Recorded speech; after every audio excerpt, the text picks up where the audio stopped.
government spending to continue to rise if subsidy leaks not addressed. Ginger has high potential to generate income for rural communities.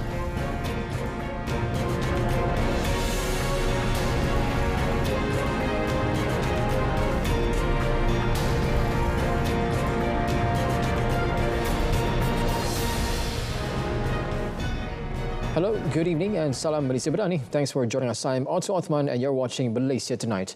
Now, Prime Minister Datuk Seri Anwar Ibrahim has expressed concern that government spending will continue to rise, yet subsidies may not reach the intended groups if the issue of subsidy leaks is not promptly addressed.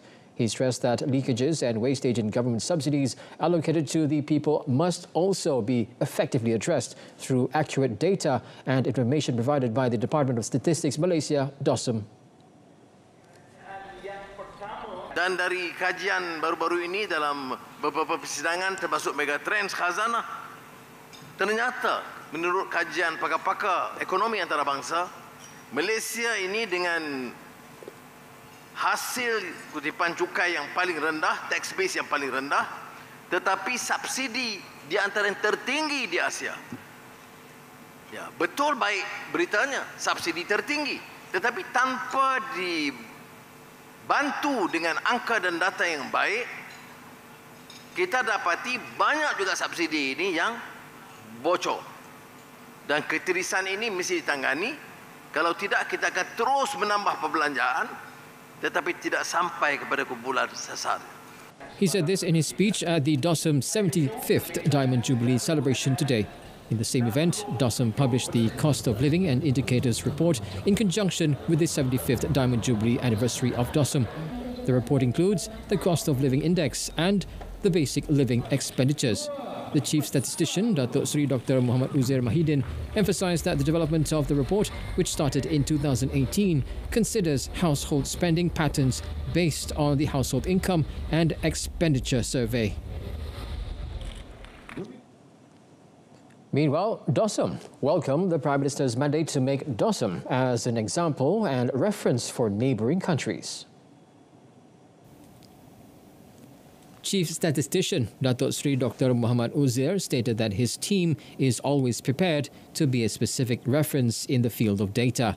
This is because there have been many visits from foreign countries in addition to DOSM personnel being recognised as reference experts. Tadi yang Muhammad inginkan juga bagaimana perkhidmatan eksik dapat ditonjolkan lebih tinggi sebagai satu rujukan, dan memang itu antara perkara yang sentiasa kita tekankan. Dan kalau kita lihat dalam rekod jabatan, kita telah dihadiri, dikunjungi banyak negara daripada pelbagai benua, bahkan anggota-anggota DOSM juga dibagikan pakar rujuk oleh pelbagai negara. Dan pastinya satu perkara juga ditekankan oleh Yang Muhammad Perdana Menteri ialah untuk DOSM terus meningkatkan, mempertahankan prestasi yang telah baik, bahkan meningkatkan lagi sumbangan kepada negara. Datuk Seri Dr. Muhammad Uzair Mahidin said this after meeting with the media at the DOSM 75th Diamond Jubilee celebration. On a separate matter, the Prime Minister also agreed to the proposal for implementing cooperatives for vendor and small trader associations. However, it needs to collaborate with the National Cooperative Organisation of Malaysia Berhad or ANKASA to reduce management and administrative costs. Saya minta selaras dengan ANKASA supaya jangan bertindih. ANKASA sudah ada pusat-pusat pengedaran hampir setiap daerah. Jadi satuan penjaja dan peniaga kecil harus ada koperasi yang boleh bergabung supaya mengurangkan kos pengurusan dan pentadbiran. Saya tak mahu umpamanya bagi berjuta ringgit, kos tinggi. He said this at the same event. In the event, the Prime Minister also launched the National Hawkers and Petty Traders Development Policy 2030 with the theme, Hawkers and Petty Traders are the pulse of the national economy. The policy aims to empower hawkers and small traders towards a holistic and inclusive business environment to contribute to the development of the country's economy and the well-being of society as a whole. Ginger cultivation has strong potential to generate substantial income for rural communities. Deputy Prime Minister Datuk Seri Dr. Ahmad Zahid Hamidi said ginger is in demand for use in the production of cosmetics and pharmaceuticals abroad, adding that discussions with a multinational company revealed a monthly requirement of 10 containers of ginger. Sebabnya, halia umpamanya tadi saya sebutkan bahawa keperluan di luar negara yang telah kami rundingkan ialah sebanyak 10 kontainer sebulan. Tetapi kita tidak ada kemampuan dari segi pengeluaran. Mungkin setakat ini 1-2 kontainer saja, ya, tetapi itu tidak mencukupi. He said this to reporters after attending the gathering with locals at the Entry Lengkoi Longhouse in Samu Ulupaku, Spauh near Petong today. Earlier, Datuk Seri Ahmad Zahid, who is also a Rural and Regional Development Minister, urged the people of Petong to aim for 10 containers of ginger per month for export. He said the Rural and Regional Development Ministry is planning to launch the Integrated Rural Economic Development Project, or PROSPEC, in Petong, focusing on ginger cultivation and free-range chicken farming as primary drivers of local economic growth. Datuk Seri Ahmad Zahid said ginger enjoys strong demand from China, Europe and the United States for use in cosmetics and pharmaceutical production. The Prospect Initiative in Betong, set to be the first project involving Longhouse communities and expected to benefit more than 3,000 people, is scheduled to commence next year, with development continuing until 2029. On a related note, Datuk Seri Dr. Ahmad Zahid said the federal government is committed to collaborating with state governments to advance rural areas throughout the country. He stated that this cooperation is essential to ensure balanced development across regions and states. Yang penting ialah jalinan kerjasama di antara kerajaan pusat dan juga kerajaan negeri. Jalinan ini bukan hanya terdapat di dalam hubungan resmi, tetapi yang lebih penting adalah hubungan peribadi. Personal networking inilah yang banyak membantu keselarasan, bukan soal pembangunan saja, tetapi perimbangan kemajuan di antara wilayah. He made these remarks to reporters at an event in Betong, Sarawak, with the locals today. Melaka is working to resume flights to Pekanbaru, Indonesia to boost health tourism activities in the state. Chief Minister Datuk Seri Abdul Rauf Yusof said this follows the arrival of 82,941 health tourists from Indonesia seeking treatment in Melaka last year. Speaking to reporters, Datuk Seri Abdul Rauf said Melaka has the potential to become an aviation hub connecting Western Indonesia and Singapore. Melaka adalah satu lapangan terbang yang begitu strategik untuk menjalinkan hubungan udara di antara kedua-dua negara. Kerana ia boleh digunakan daripada Indonesia ke Melaka dan Melaka ke Singapura. Terpulanglah pada syarikat penerbangan tempatan untuk mengambil kesempatan ini untuk menjadi pengantara di antara penerbangan domestik daripada Melaka. He said this at the launch of the Malacca International Air Carnival 2024 at the Malacca International Airport today. 38 aircraft, including 8 from uniformed bodies, 11 light aircraft from aviation clubs, 13 paramotors, 3 gliders and 3 microlights are featured at the annual Air Carnival, which runs from 31st October to 3rd November. Over 500 participants from across Malaysia, Indonesia and Singapore are participating in the 9th edition of the carnival. Climate change is not an easy issue to tackle, as it requires significant technology and funding, as well as support from developed nations. Foreign Minister Datuk Seri Muhammad Hassan noted that during his participation in the 27th Commonwealth Heads of Government Meeting, or CHOGM 2024 in Apia, Samoa, climate change and rising sea levels threatening island nations were among the key topics discussed. He said all countries agreed to combat global warming and aim to limit the temperature rise to 1.5 degrees Celsius by 2030. Masyarakat antarabangsa untuk bersama-sama berpakat untuk mengurangkan kepanasan suhu dunia. Suhu dunia dah meningkat dan cuaca dunia pun dah berubah. Itu sebabnya kita dapati ribut banjir dan satu tempat pula dengan kemarau melampau dan peningkatan paras air laut. Jadi ini merupakan ancaman kepada dunia. It was met at the 9th Annual General Meeting of the National Solidarity Association Persona in Seremban today. The Rembau MP was commenting on Malaysia's participation during CHOGM 2024, which concluded recently. Earlier, Datuk Seri Muhammad, who is also the patron of Persona, expressed hope that the association would serve as a mutual bridge connecting the government with the people, especially in helping disseminating policies and initiatives. Malaysia's ambition towards a greener and energy-efficient future through the utilization of solar energy technologies presents vast potential. Although the average cost of installing a solar PV system has significantly decreased by up to 50%, its price is still relatively high for most Malaysians. Hence, green expert Sentiasa Berhad General Manager Muhammad Fitri Nur Ishak said to overcome existing challenges, it requires concerted efforts from both the government and industry players. For example, California, which has long been the beacon for rooftop solar deployment, they had represent truly about 50% of the United States rooftop solar market for 2023. This was made possible through strong incentives such as federal income tax credit and rebate for solar battery installation that goes up to 30%. But in Germany, they provide finance for purchase of the solar PV system with low interest rate through the federally owned development bank. This incentive, if I may share, contributes to about a record of 14 gigawatt, which is very huge, in 2023, to more than 1 million of new solar rooftop installed. Although the adoption of solar energy is still low in this country, Muhammad Fitri believes that more Malaysians are beginning to realize that investing in solar energy is not only a step towards sustainability, but it also makes financial sense.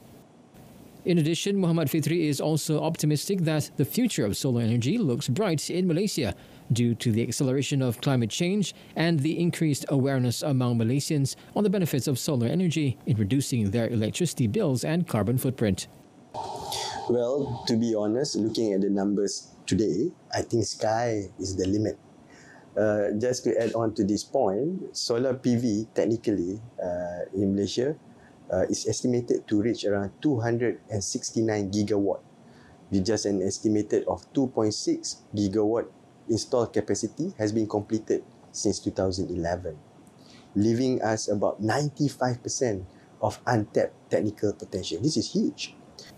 He also believed that through the National Energy Transition Roadmap and ETR program, the new energy market is set to grow exponentially and help increase the country's solar energy capacity from a measly 4% to impressive 58% by 2050, thus becoming a game changer for the country and the region. Malaysian Communications and Multimedia Commission MCMC said in a statement today, the second 5G network in Malaysia will be implemented by U Mobile Sentiasa Berhad. Now, according to MCMC, it conducted a detailed technical and commercial evaluation to select the mobile network operator, MNO, for this project. This thorough process aimed to ensure that the full benefits of 5G technology reach the people, industry and the nation. The statement stated the selection involved in-depth discussions on technical and commercial factors to ensure a smooth implementation of the second 5G network that positively impacts all stakeholders. It added, U Mobile can collaborate with other MNOs with MCMC's approval to leverage their strengths in deploying the network. MCMC will continue to monitor the implementation of the second 5G network to ensure full compliance with regulatory requirements outlined in the Communications and Multimedia Act 1998, Act 588.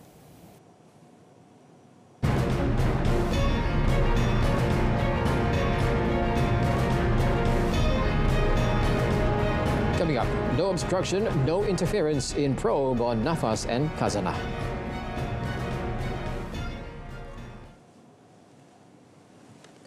Prime Minister Datuk Seri Anwar Ibrahim has insisted that he will not block and interfere in the investigation of the National Farmers Organisation, NAFAS, and Khazanah Nasional Berhad Khazanah by the authorities, including the Malaysian Anti-Corruption Commission, MACC.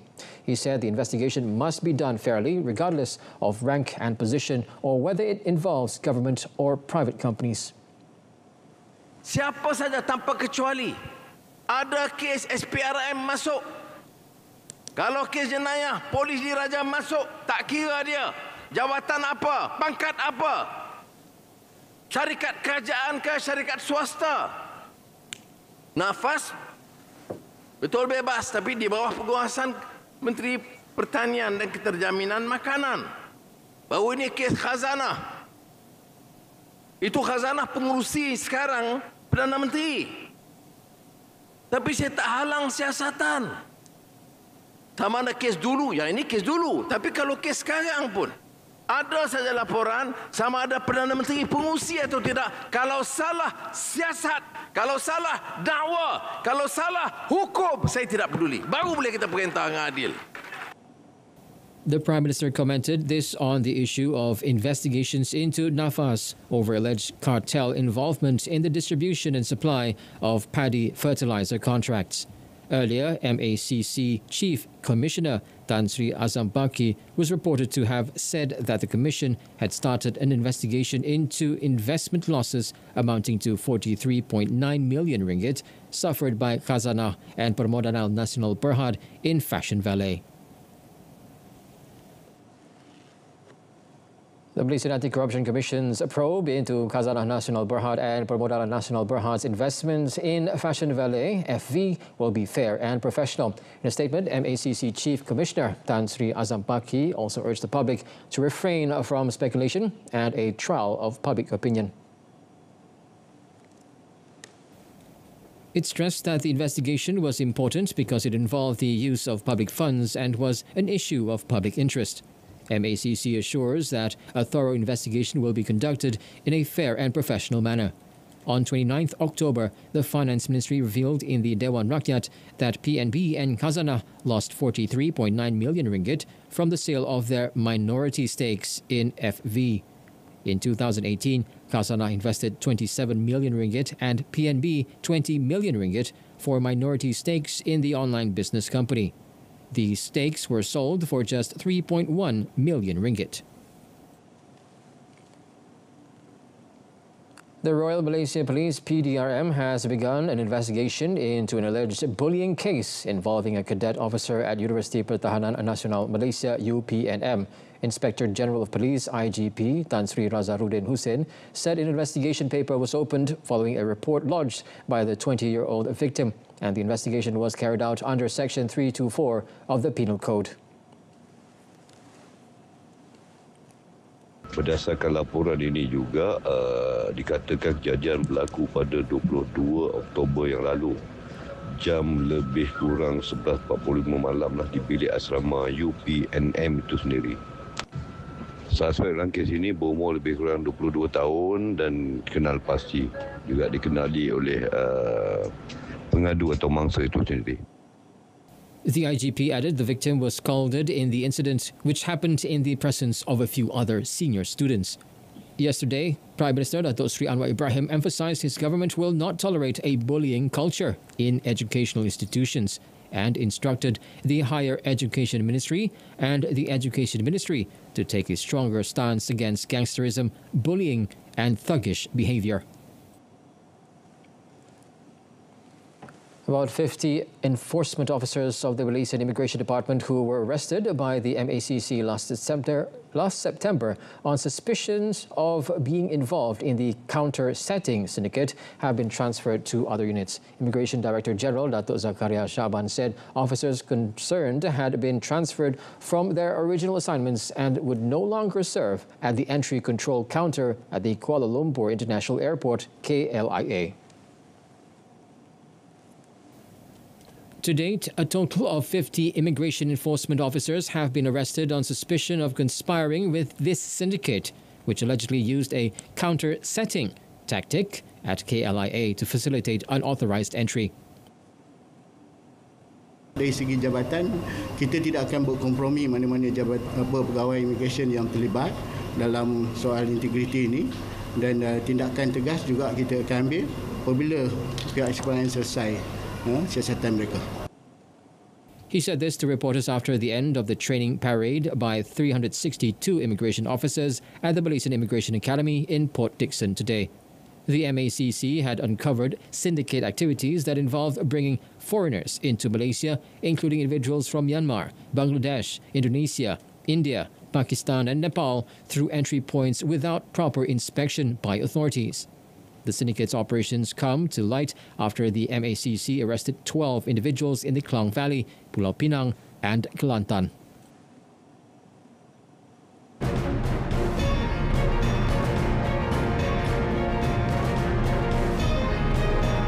Up next, Pakistan blast kills 7, including 5 school children.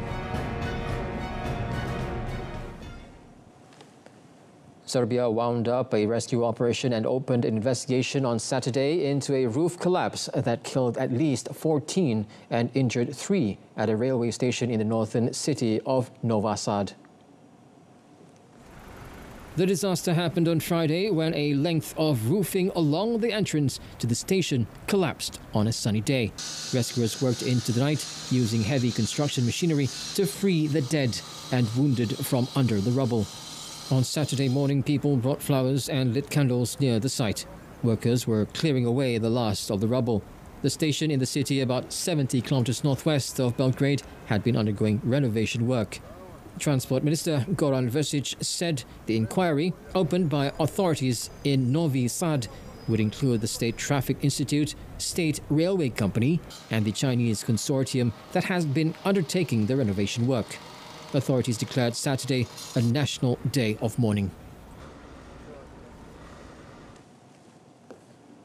A bombing near a girls' school in western Pakistan killed 7 people, including 5 children, in an attack targeting police guarding polio vaccinators on Friday. Pakistan and neighboring Afghanistan are the only countries where polio remains endemic, and vaccination teams are frequently targeted by militants waging a campaign against security forces. According to a senior police officer, Abdul Fattah, 7 individuals, 1 police officer, 5 children and 1 shopkeeper were killed in the attack at the city's main market. No group immediately claimed responsibility for the blast. Earlier this week, 2 police officers guarding polio vaccinators going door to door in northwest Pakistan were shot dead in an attack blamed on militants. It came a day after Pakistan launched a week-long drive aiming to immunize more than 45 million children over the age of 5.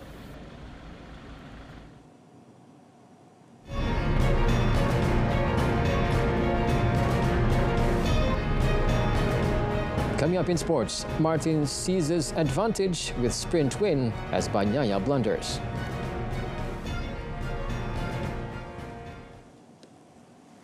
Jorge Martin put himself within touching distance of the championship with a sprint victory at the Malaysian Grand Prix today, increasing his lead over Francesco Bagnaia in the standings to 29 points after the Ducati rider crashed out. Martin Pramac Racing is on 465 points in the driver's standings, heading into the season's penultimate race in Sepang on Sunday, while Bagnaia is second on 436. The race began under ominous dark clouds at the Sepang International Circuit, and the race directors waved the white flag before the start amid light showers, allowing riders to swap their bikes. Martin's bid for the title this season has been powered by his penchant for perfect starts. The Spaniard once again had a dream launch, holding the inside line to surge past pole sitter Bagnaia into the lead on the first turn. Bagnaia, who set a lap record to take pole earlier on Saturday, did his best to force his way back into the lead but lost his front end in the third lap as he headed into turn 9 and crashed. The 2-times champion found himself lying in the gravel. Realizing the gravity of his error, he held his head in his hands as his shot at winning the championship all but slipped away. Martin can secure the championship on Sunday with a weekend to go if he is able to outscore Bagnaia by 9 points or more in the race.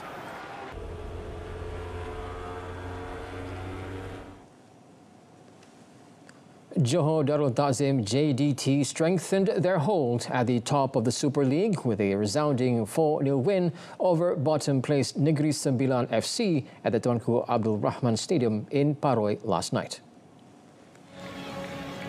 The Southern Tigers dominated from the outset, with Habati Fernandez opening the scoring via a free kick in the 15th minute before netting his second just minutes later. They continued to pile the pressure on Negeri, with Arif Aiman Muhammad Hanafi scoring JDT's third goal in the 48th minute, capitalising on a chaotic moment in the home team's penalty box to beat goalkeeper Taufik Al-Rashid Johar. JDT was then awarded a penalty kick in the dying moments of the match after Negeri defender Muhammad Harith Samsuri handled the ball in the box, which substitute Jorge Leonardo duly converted. Coach Hector Bidoglio's squad now sits comfortably at the top of the table with 37 points from 13 games, 11 points clear of second-placed Selangor FC. In another action, Terengganu FC returned to winning form after 6 matches by defeating Penang FC 1-0 in their clash at the Sultan Mizan Zainal Abidin Stadium in Kuala Nerus. Defender Muhammad Ubaidullah Shamsul Fazili emerged hero, scoring the decisive goal in the 27th minute to secure 3 valuable points for the Turtles.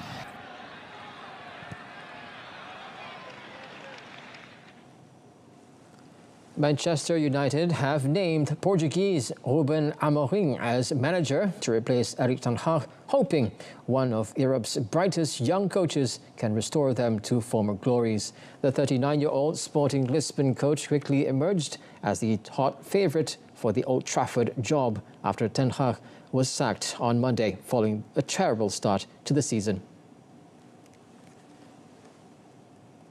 Amorim has signed a deal until 2027 and will join the club on 11th November, becoming the 6th permanent manager since Alex Ferguson retired in 2013.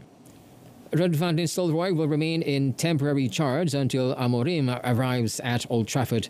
The Portuguese coach will oversee Sporting's remaining matches before the international break, which started with a 5-1 rout of Estrela on Friday, the club's 10th win in 10 league games this season. Sporting hosts Manchester City in the Champions League next Tuesday, and Amorim's final game in charge is set to be against former club Braga in the league on 10th November. He will take charge of United for the first time on 24th November, away at relegation-threatened Ipswich. Sporting said in a statement United would pay the Portuguese club €11 million over Amorim's departure.